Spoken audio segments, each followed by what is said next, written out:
Any college football fans in the house? Anybody? Any Clemson Tiger fans? All right, Clemson has been a powerhouse for many years. Say what? You like Clemson? That's my son. Yeah, go Clemson. Clemson's been a powerhouse in college football for several years now. In 2016, it was no different. They were ranked number 2 going into the season, and they would go on to win the championship. They would beat Alabama that year. I think that was the first time they would come out and really be like, boom. I might have my years wrong there, but bam. Clemson, big team. But early in that year, something happened that I want to remind us of. Now, I'm sure that none of the Clemson players from that year want to remember this, and specifically one specific player. They were playing against the Trojans, the Alabama Troy Trojans. Troy, that's it, Troy University. And there was a guy, Ray McLeod, wide receiver, special teams recovery guy. He was a field goal return specialist or punt return specialist. He catches the ball. He makes an incredible run. He runs like 50 or 60 yards, I think. He's juking, he's dodging. He gets to one last defender, makes the guy miss, and he's got nothing but green in front of him all the way to the end zone. And he runs it all the way to the house, except something happened that happens all too often in football. Right as he was crossing the goal line, he dropped the ball. I'm talking like centimeters. It was so close that the people watching the game really didn't believe that it happened. And so the team goes crazy. The coaches are cheering. The crowd goes wild. The field goal unit comes out. It's as good as gold in the books, but the officials stop the game. They go to the review. You should have seen Ray McLeod. I went back and watched the footage this week on YouTube. And he was like, in football, if you're a football fan, they never believe it. I never made a foul, and I never did anything wrong. He's like, what? No, this is not true. The official comes back on the field and gives them the news that nobody wanted to hear. After review, it was determined that the player fumbled the ball prior to reaching the goal line. The defense recovered the ball in the end zone. The ruling is a touchback.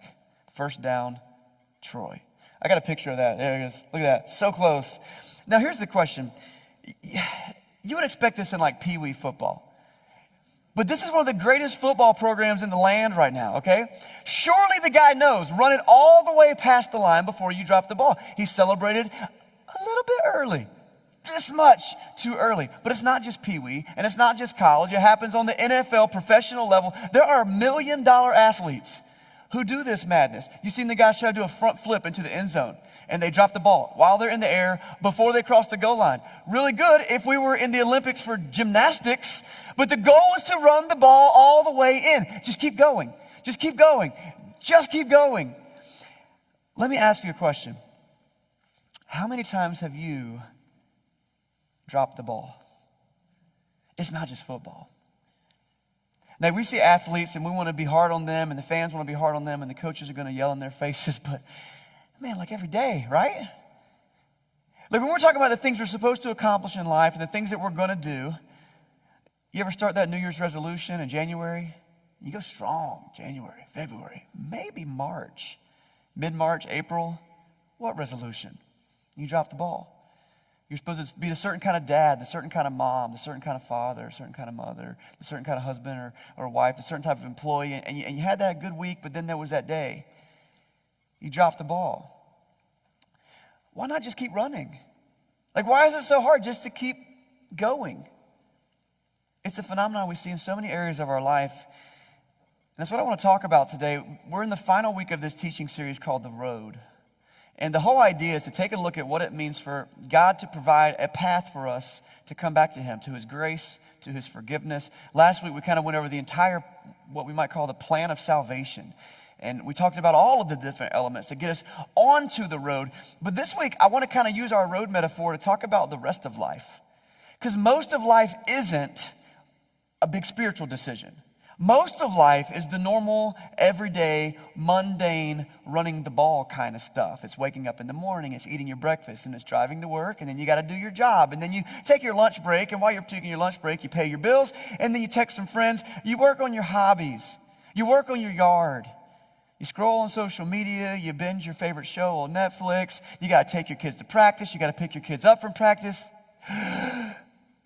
Take a breath. Then you got to get your oil changed. You got to clean the bathroom. You got to do the laundry. You got to fold the laundry. You got to wash the dishes. You got to put the dishes away. You got to shop for groceries. Then you got to cook dinner. You got to eat dinner. You got to do dishes again. It never ends. Now, that's the majority of our road, isn't it? Isn't that what we spend most of our time doing? Just like the stuff, the normal stuff, the regular stuff? No wonder we dropped the ball. We've got a full plate. Let alone, when am I supposed to do that stuff that they talk about at church? Like, when am I supposed to read my Bible and pray, talk to my neighbors about Jesus, volunteer and do stuff? When am I supposed to do that? Life is already full enough. So today's final lesson about the road is the same lesson that I think would keep many football players from dropping the ball. The lesson is, don't miss this lesson. I had an opportunity to meet with a guy, a well-known leader in the country, and he zoomed in with a couple of friends of mine. We were just looking for some leadership stuff, and he started talking, and he said, boys, this guy's, I think he's like 60, and he's big time. He said, boys, I'm talking and nobody's writing anything down. Are you even listening? And so I was like, dang, that's a good line. But I'm not that guy. I can't say that. But I will say, if you're not writing something down, or if you're not thinking, or if you're not making a plan how you're going to apply this letter, I don't know why we listen. So write some of these things down today, because this is your everyday life. This is what you do. But this is the lesson, and this isn't the big lesson, but it's clear. This is what would keep players from dropping the ball before they walk into the goal line. This is what will help you do your life, goals. This is it. Don't give up. Keep going. That's simple enough, right? Just carry the ball down the field and keep on going. When it comes to our relationship with God, there's a better word for this. And I want to give you the word for the day. The word is faithfulness. Isn't that a good description of just keep going? I didn't make this definition up. A friend of mine said it once and I loved it. What is faithfulness? It means keep going. Don't give up. Keep going. So grab a Bible, and we're going to be looking at a couple places today. We're going to be primarily in the book of Hebrews, hopping around a little bit. We're going to stop in Hebrews chapter 3 for a minute, in verse 1. Hebrews is a book in the New Testament, and it's a kind of cool book because it's addressed to the Hebrews, the Jewish people, and it's comparing the Christian faith to everything all of their ancestors did in their Jewish faith, and it really shows the bridge between the two. It's a really cool book. I plan on teaching through it all the way through the book of Hebrews next year. But Hebrews chapter 3, starting at verse 1. By the way, we got Bibles that we give away at the back of the room. You can go grab one if you want one just to use for the service, or you can take it home with you if you need a Bible. Hebrews chapter 3 and verse 1. The writer says this, therefore, holy brothers and sisters who share in the heavenly calling, fix your thoughts on Jesus, whom we acknowledge as our apostle and high priest. He was faithful to the one who appointed him, just as Moses was faithful in God's house. Remember, there's a lot of comparison in the book of Hebrews between the Jewish faith and the Christian faith. And so we're going to get to touch on Moses, who's one of the biggest, most respected, most emulatable people in the Old Testament. Any Jew would want to be just like Moses. He said Moses was faithful as a servant in God's house. Oh, let me back up, verse 3. Jesus has been found worthy of greater honor than Moses, just as the builder of the house has greater honor than the house itself. For every house is built by someone, but God is the builder of everything. Moses was faithful as a servant in all of God's house, bearing witness to what would be spoken by God in the future. But Christ is faithful as the Son of God's over God's house. And we are in his house if we indeed hold firmly to our confidence and the hope in which we glory. Now, there's a lot there we could unpack, but what I want to focus on is this place of Jesus in God's house, this preeminent position as the ruler of the house. He's called in other places the King of Kings. He's been placed at the right hand of the Father. He's got this position of authority. And so just like we talked about 3 weeks ago, the reason that Jesus is the way, he is the road, is because God put him there and placed him in that position. And Hebrews 3 compares Jesus to Moses in this, where basically saying Jesus is greater than Moses. And as members of this household, we're called to be faithful. Now, he's going to quote from Psalm 95 there for a minute. If you're looking at your Bibles, you see what looks like a poem. But we skip to verse 12, and this really hits on what I think is our point today. Verse 12, Hebrews 3. See to it, brothers and sisters, that none of you has a sinful, unbelieving heart that turns away from the living God. But encourage one another daily, as long as it is called today, so that none of you may be hardened by sin's deceitfulness. Translation: don't stop. Keep going. Keep going. Keep going. Be faithful. Be faithful. Be faithful. And faithfulness can be difficult because we got a lot of, balls to carry or plates to spin, pick your metaphor. We're doing a lot in our life, and it's easy for us to drop the ball. So what I want to do this morning in the time we have left, I really thought a lot about what does it mean to be faithful? And what I've come up with are 4 keys to staying faithful. I want to tell you this morning that if you're in a position where you haven't chosen Jesus, you're still here just figuring out what you want to do, these are great pieces of advice as you continue to seek more about him. And for a lot of you, probably the majority of you in the room and watching online, you have decided that you want to live for Jesus. So what does it mean to be faithful? 4 keys to this. I'm going to give them all 4 to you real quick. Fix your eyes on Jesus, or just fix your eyes. Clear the path.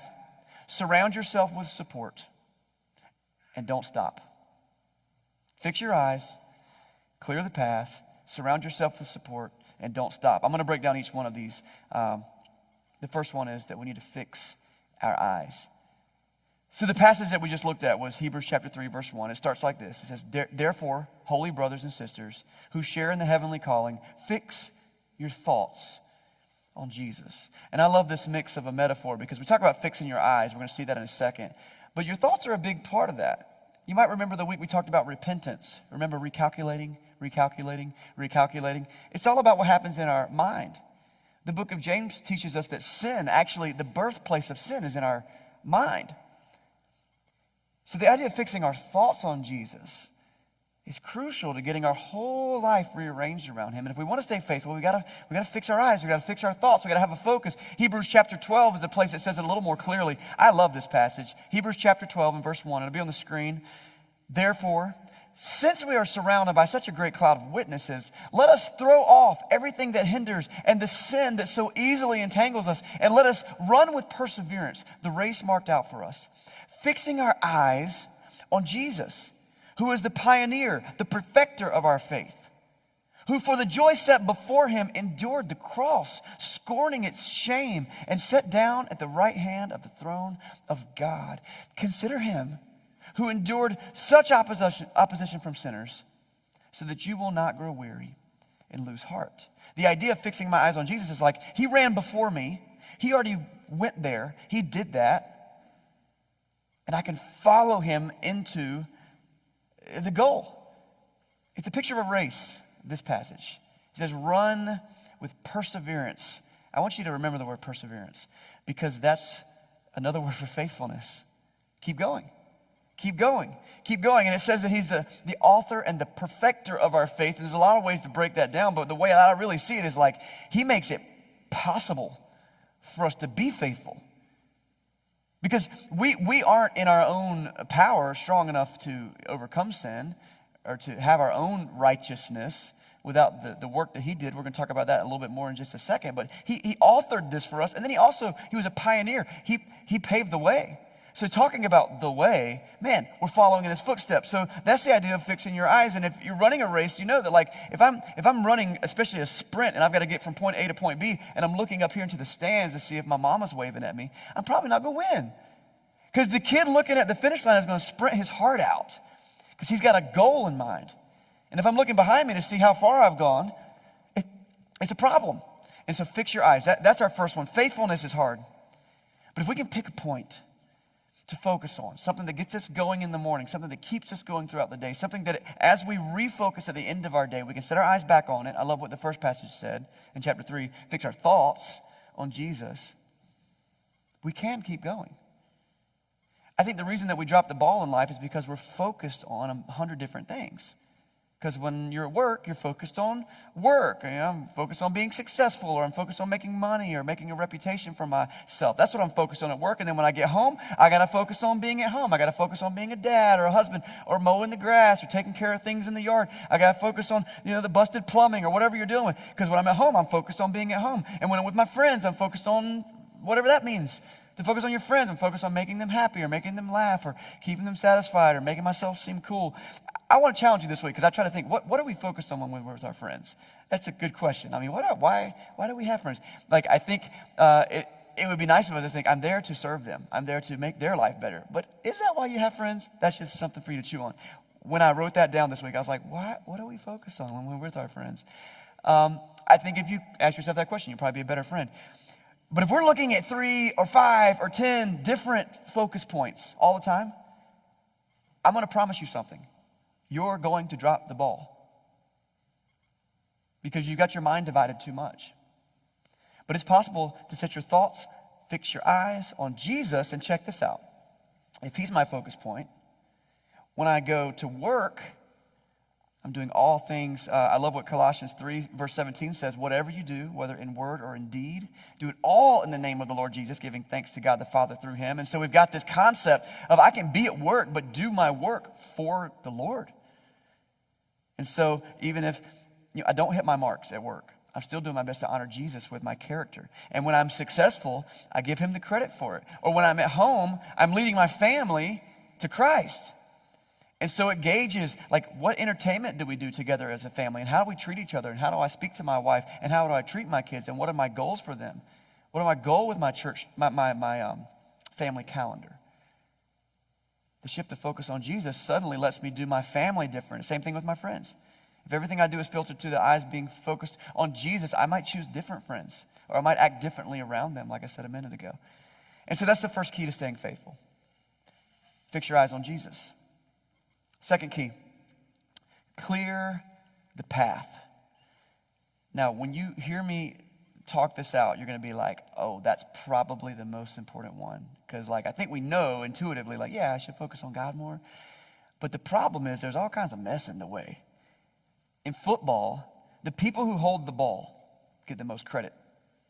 Except for the center. He touches the ball more than anybody else, but he gets no credit. But everybody else, the quarterback, running backs, wide receiver, if you're not a football person, I'll just tell you this. They're the people who you hear about on, Sports Center. They score the points. They're the big movers and shakers. They get paid all the money. But ain't nobody running the ball unless somebody is there to block for them. The unsung heroes of football teams, actually if you're a true football fan, you really understand the value of a good offensive line or these players who come in and set up blocks. And a good block is the difference between a 60-yard run for a touchdown and the quarterback gets sacked. One good block can make that difference. Because what they're doing is they're clearing the way. They're making a path for the game to happen. You know why I drop the ball so often? Because there's so much junk in my way. I might have my eyes fixed on Jesus, but I'm tripping all over myself to get there. Sin and temptation, bad influences, poor planning, bad input, what I'm allowing to go into my eyes and through my ears, overloading my schedule. You can make your own list. But all this junk's in the way and it's all piled up and you got to set up some blocks. We've got to clear the path. We can see Jesus sitting over there all we want to, but if we're tripping all over ourselves and our own choices and our own schedules, and sometimes there's other things in the way, we can't get there. We're going to drop the ball. And the thing is, this isn't a game like football. This is your eternal soul that we're concerned about. And so we need to remember that it's not a game, it's a war. If we look in Ephesians chapter 6, starting at verse 10, he reminds us, finally, be strong in the Lord and in his mighty power. So put on the full armor of God so that you can take your stand against the devil's schemes. You hear that? The devil's schemes. It ain't your wife that's getting on your nerves. It ain't your husband who never listens to you. It's not your boss who's a jerk. It's not the guy that cuts you off in traffic. Yes, those things are annoying and they are certainly tools of the spiritual forces against us. But these are the devil's schemes. For our struggle is not against flesh and blood, but it's against the rulers and the authorities and the powers of the dark world and against the spiritual forces of evil in the heavenly realms. So therefore, put on the full armor of God so that when the day of evil comes, you may be able to stand your ground after you've done everything to stand. We've got to clear the path. Now, for starters, Jesus is the only true path clearer. We talked about him being the author and the perfecter. And I mentioned earlier, that's what the last couple of weeks have been about, especially week 1. He came down and he made a path through sin. He defeated sin because it's something we can't handle. But listen, you are still capable of making choices. And your choices and my choices are often the problem. Earlier we read the second half of Hebrews chapter 12, verse 1. It said, let us throw off everything that hinders and the sin that so easily entangles. Picture a runner with ropes tied around his feet. And that's how we run through life sometimes. We're like, man, I want to live for God, but you know what? I'm going to keep this addiction. I'm going to keep this bad idea, and I'm going to keep on looking at porn on the internet every night when nobody's paying attention. And I'm going to be a jerk when I'm with my friends at church, and my friends at work, and I'm going to have anger, and I'm going to carry those things along. It's like loading yourself down with weights and tying your feet together. And the author there in chapter 12, Hebrews 12, says you need to throw off everything that hinders and entangles. We got to get rid of that stuff. That's about clearing the way. Let me give you a couple examples that I've tried recently. I don't want to be a person who's going to say all this stuff, and I'm not trying it in my own life. Right now, if you were to get my cell phone, you would see that I have nothing on my cell phone right now that will allow me to connect with the internet for entertainment purposes.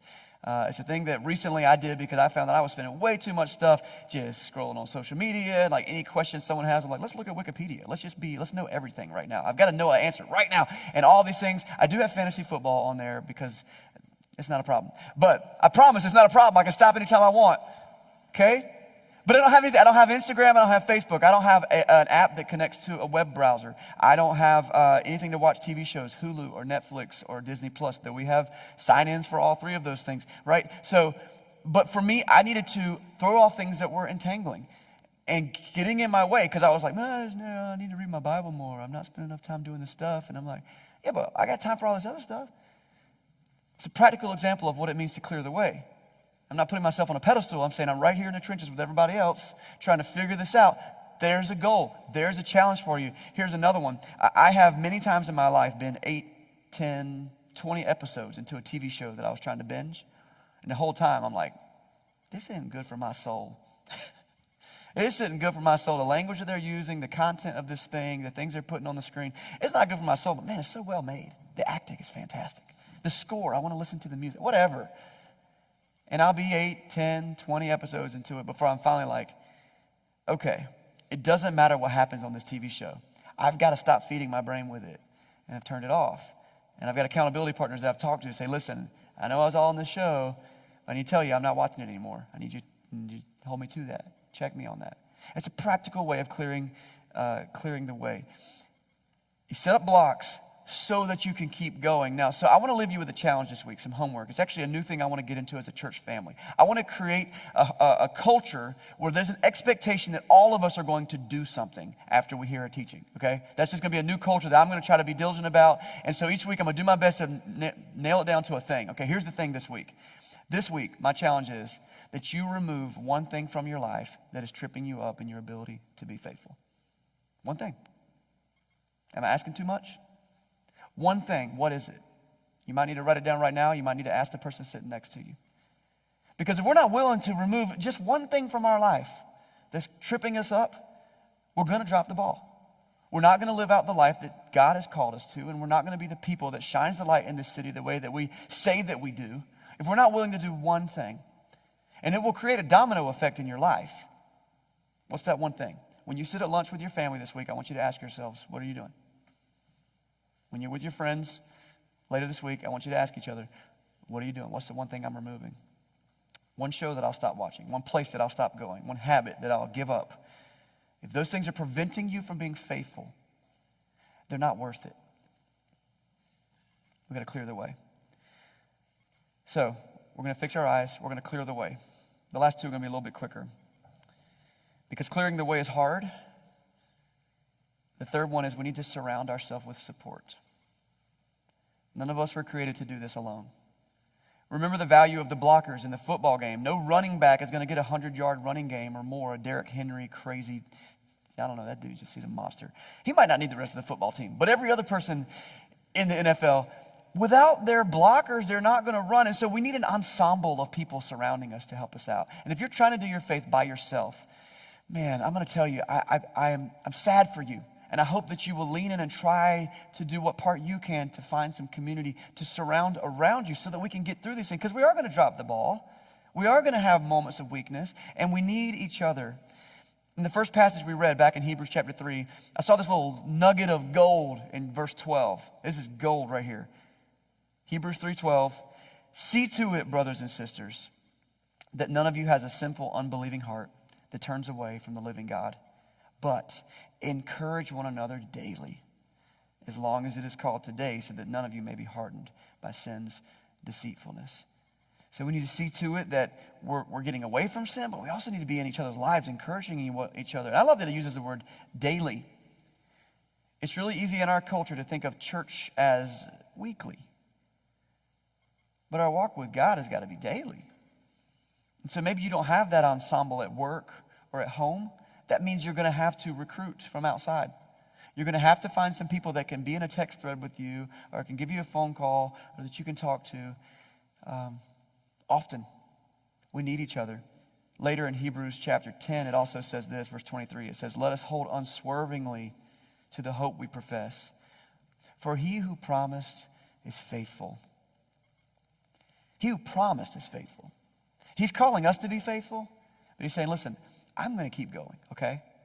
So even when you mess up, I want you to know, I'm going to keep going. This is God speaking to us. Verse 24, it says, "Let us consider how we might spur one another on towards love and good deeds, not giving up meeting together as some are in the habit of doing, but encouraging one another, and all the more as you see the day approaching." We need each other. We need to surround ourselves with support. You can't do this by yourself.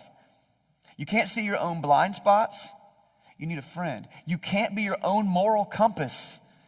You need accountability. Surround yourself. We just did a 5-week teaching series called Better Together. Maybe you remember that. And it was 5 weeks talking about this. Surround yourself. So maybe you need to go refresh yourself and listen to that series this week. It's on podcasts, on pretty much any podcast server. And we got videos archived on YouTube. Spend some time understanding, what does it mean to surround myself with people who are going to help me along the road. And so we're going to fix our eyes. We're going to clear the way. We're going to surround ourselves with support. And the last one is this. Just keep going. Just keep going. In the movie Finding Nemo, we meet an adorable little creature named Dory, a blue fish. And she is absent-minded, and she suffers from short-term memory loss. Her life's a wreck. She's a hot mess. She lost her family. She doesn't know where she lives. She can't remember anything more than about 30 seconds. But she's got some fantastic advice for faithfulness. You guys help me out. Just keep swimming. Just keep swimming. Just keep swimming, swimming, swimming. And I think that sounds a lot like just keep going. I mean, if we're going to make it, we got to just keep going. We can't just lay down and give up. And so this is where I think it's important. When we talk about faithfulness, listen to this. Faithfulness isn't about perfection. Faithfulness is about perseverance. Because you will drop the ball. When Ray McLeod dropped the ball before he crossed the line, the crowd was livid. His coaches were in his face screaming at him. His teammates were like, "Come on, bro. 2 more centimeters and we would have had 6 points on the board." And he could have sat down, and it's all the footage. He was, I can't believe myself. But he could have given up, but he didn't give up on football. No, in fact, Clemson didn't give up that day either. They won the game. They went on to win the season. National champions. Ray's playing in the NFL right now. He plays for the Pittsburgh Steelers.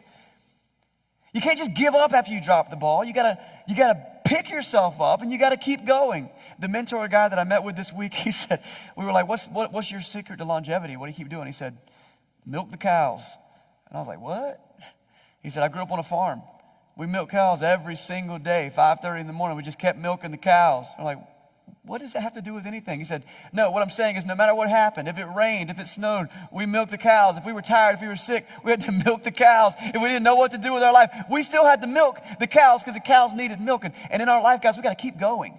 Keep going. Pick up the ball.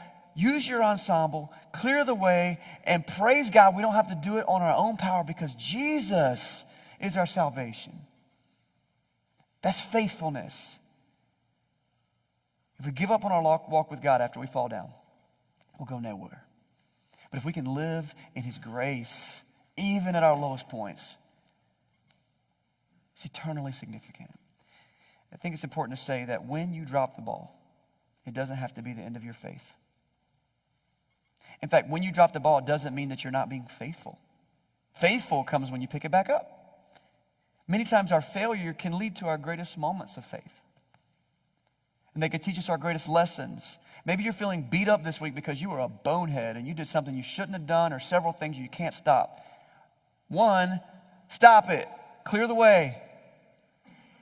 2, pick up the ball, fix your eyes on Jesus, just keep going.